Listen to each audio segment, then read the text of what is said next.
Hello everybody, welcome to another review. Today I'm going to be reviewing the brand new album by Alkaline Trio titled Blood, Hair and Eyeballs. So this is the third pop punk album in the span of 2 weeks. We had Green Day Saviors, which I think was a good record. Then we had Neck Deep's self-titled album. And here we are with Alkaline Trio's first album in a little while. This is an interesting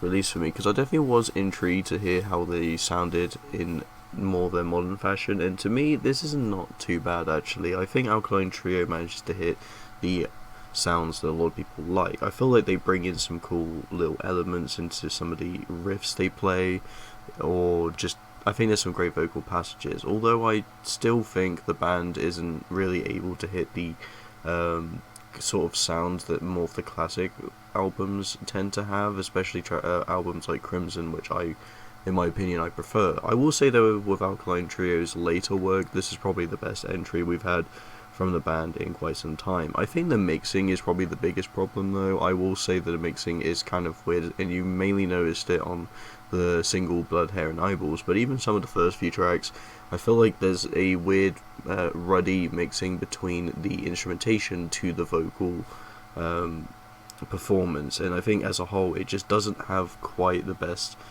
sound it could have. But I don't think it's anything that makes it unlistenable. It's just something that I feel should have been tweaked a little bit more. For a pop punk album, no, I think it does the job right. I think Alkaline Trio's definitely got the sound that fans are looking for, and I think it makes for a pretty decent listen. I think the tracks towards the end, like Teenage Heart, is probably one of the best tracks. It just highlights the experience. It just honestly has some of the best components, I think, as a whole. I think Hot for Preacher also makes for a good, strong opener. So we have a good opener and album closer.